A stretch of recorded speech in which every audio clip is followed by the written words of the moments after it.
Sir CI గారు SI గారు వాళ్ళ ఆధ్వర్యంలో వాళ్ళ ప్రొటెక్షన్తో నేను లోపలికి వెళ్ళి మా తాత నాన్నమ్మల సమాధికి దండం పెట్టుకొని మా అన్న ప్రసాద్ మంచు సమాధికి దండం పెట్టుకొని కొంచెంసేపు కూర్చొని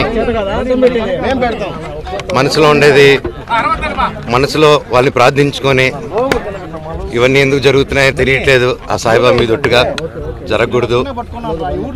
దీనికి ఎందుకని నాకు పరిష్కారం తెలిస్తే బాగుంటుంది అని తెలుసుకుంటాను. తెలుసుకునేంత వరకు ఆగను ఎందుకు ఇదంతా అనేది.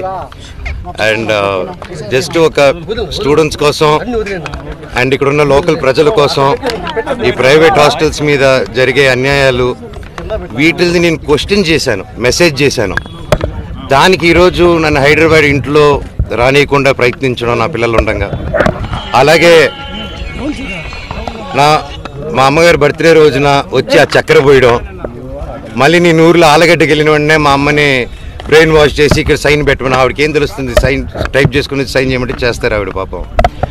అలా చేయడం ఇలాగ వరుసగా చేసుకుంటూ వచ్చి ఇది ఎంతవరకు దిగజారిందంటే 2 రోజుల నుంచి ఫ్యాన్స్ ఫాలోవర్స్ ఎంతో కష్టపడి ఎంతో ఖర్చు పెట్టుకొని, ఎందుకంటే వాళ్ళు కష్టపడితేనే డబ్బు వస్తుంది ఎవరికైనా, వాళ్ళందరూ అభిమానంతో అంత ఖర్చు పెట్టుకొని ఇక్కడ మా ఫొటోస్ మా లోకల్ లీడర్స్ ఫొటోస్ అందరిది పెట్టుకొని వెల్కమ్ స్వాగతం చెప్తూ విషెస్ చెప్తుంటే వాళ్ళందరిది ఫస్ట్ రోజు రాత్రి 12వ తారీఖు 13వ రాత్రి పొద్దున చెప్పారు, అన్న ఇలా జరుగుతున్నానంటే సరేరా గొడవ పెట్టుకోకండి మన ఊరే కదా పండగ పూటరా అందరూ సంతోషంగా ఉండను. మళ్ళీ నెక్స్ట్ రోజు వచ్చి మేము వస్తున్నామని తెలియగానే మళ్ళీ హోర్డింగ్లు వేశారు. మళ్ళీ ఈరోజు పొద్దున ఒక ట్రాక్టర్ పెట్టుకొని నాకు వీడియోలు చూపించారు. షాక్ అయ్యా నేను. ఒక ట్రస్ట్ ట్రాక్టర్ వెళ్తుంది, దాంట్లో 40 మంది వాళ్ళు ఢిల్లీ నుంచో తీసుకొచ్చినారు.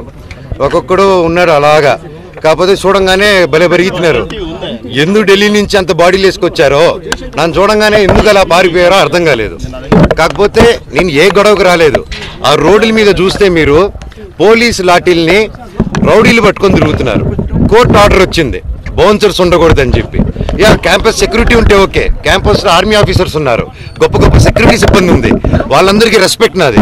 కాకపోతే వీళ్ళెవరో బయట నుంచి రౌడీలు తీసుకొచ్చేసి కేవలం నేను సిఐ గారి మాట, ఎస్ఐ గారి మాట, డిఎస్పీ గారి మాట, పోలీస్ సిబ్బంది మాట వినే నేను ఈరోజు వెనక తిరిగి వెళ్తున్నాను మర్యాదతో. అంతేగాని ఆ బౌన్సర్స్ని రౌడీల్ని రమ్మనని నేను ఒక్కడి చాలు వాళ్ళందరికీ. అర్థమైందా అండి? సో నాకు ఏ గొడవకు రావట్లేదు, ఏ దీనికి రావట్లేదు.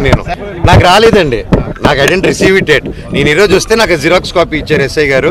ఆయన చూపిస్తున్నారా అది నాకు ఇవ్వండి సార్ అంటే తీసుకొని బయలుదేరాను నేను. వాళ్ళందరూ ఎవరైతే మీ కెమెరాలో క్యాప్చర్ చేశారో మీరు దయచేసి వాళ్ళు ఎవరు ఇప్పుడు గోడ నుంచి కూడా దూకారు వాళ్ళు రౌడీలు. దూకి ఇప్పుడు మీరందరూ ఉన్నారని లాఠీలు మీరు చూసారు కదా లాఠీల లాగా, వాళ్ళు ఎవరో తెలియదు. ఇందాక ముని గారు అని ఉన్నారు, నేను హగ్గిచ్చిన 2-3 అన్న సురేంద్ర ముని ఈ పాతలందరూ ఓకే మాకు తెలుసు. నేను పాతలు చెప్పినా ఆగిపోతా నేను. అంత వాళ్ళు బాధపడుతున్నారు, కంట్లో నీళ్ళు పెట్టుకుని ఉన్నారు. కాకపోతే వాళ్ళు ఎవరో కొత్త రౌడీలు వచ్చేసి ఎవరు అంటే మేము వినట్లేదు, మీరే చూశారు వాళ్ళ బిహేవియర్. టక్కన ఒకటి ఎక్కి దగ్గర రానగానే పారిపోయారు వాళ్ళు.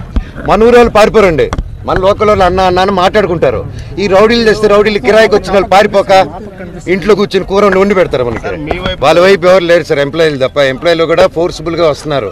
అక్కడ ఒకటి చెప్పండి, అభిమానంతో వచ్చిన వాడిని నా చౌకసి ఇక్కడ వదిలేసి వెళ్ళిపోతాను. వాళ్ళ అభిమానులు కాదండి, వాళ్ళు బౌన్సర్స్. వాళ్ళు ఎక్కడి నుంచో నార్త్ నుంచి తెచ్చుకున్నారు. మీరు వెళ్ళి తెలుగులో మాట్లాడండి, అతనితో తెలుస్తుంది మీకు.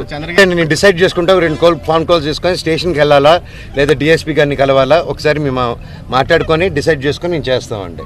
నేను ఇక్కడే ఉంటానండి, 2-3 days ఉంటాను, ఉండి నేను చూసుకుంటాను.